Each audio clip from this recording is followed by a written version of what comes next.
হচ্ছে উস্কানি সৃষ্টি করছে। উস্কানিটা এমন নিখুঁতভাবে করে বোঝা যায় না যে এটা উস্কানি। কাজে এটার থেকে কি করব? তারপরে বহির্বিশ্বে আবার কেউ আছে যারা আমাদেরকে বিভিন্নভাবে উস্কানির সূত্রপাত করে।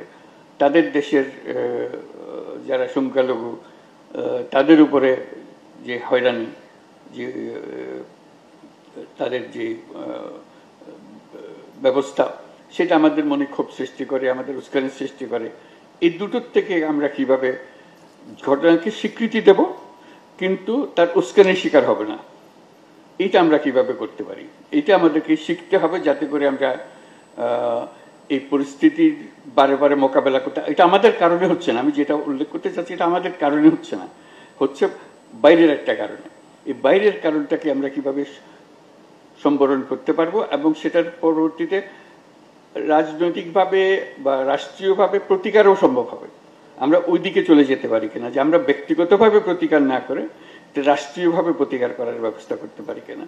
সেখানে রাষ্ট্রের ভূমিকা আসবে, যেটা নিশ্চিত করতে পারবে, আপনাদের আশ্বস্ত করতে পারবে যে আমরা এটা হ্যান্ডেল করব, আপনাদের পক্ষ থেকে হ্যান্ডেল করব। এই দুটো জিনিসকে খুব গুরুত্ব দিচ্ছি আমি, যাতে করে আমরা এটা বারে বারে শিকার না হয়। তাহলে আমাদের নিজের মনের মধ্যে কোনো সমস্যা নেই, আমাদের ধর্মের বাণীর মধ্যে কোনো সমস্যা নেই, কিন্তু বারে বারে আমাদের উপর আঘাত হচ্ছে, সে আঘাতে আমরা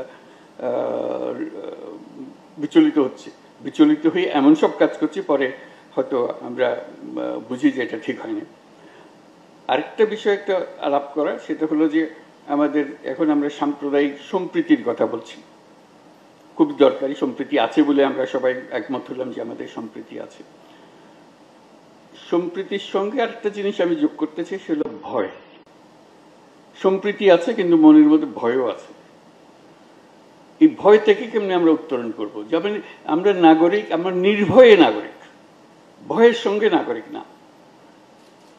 এমন পরিস্থিতি আমরা করব যে কেউ কাউকে আমরা ভয় করছি না, আর ভয়মুক্ত নাগরিক হব আমরা সবাই।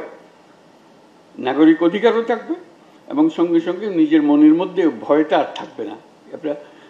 আমরা যেমন সম্প্রীতির কথা বলি, সম্প্রীতির কথার ভেতরেও কিন্তু একটা ভয় আছে। ভয় না থাকলে সম্প্রীতির কথাটা আসতো না। কাজেই আমরা এমন একটা পরিস্থিতির সৃষ্টি করি যে যেখানে এটা একটা মানবিক সম্পর্ক, যেটা ভয়মুক্ত। আমরা একে অপরকে দেখে ভয় পাই না, একে অপরকে কথা বলতে ভয় পাই না, আমাদের এক পরিবার এক পরিবারের কাছে গেলে ভয় পায় না, আমাদের সন্তানরা পরস্পরের সঙ্গে যোগাযোগে ভয় পায় না। এটা যদি করতে পারি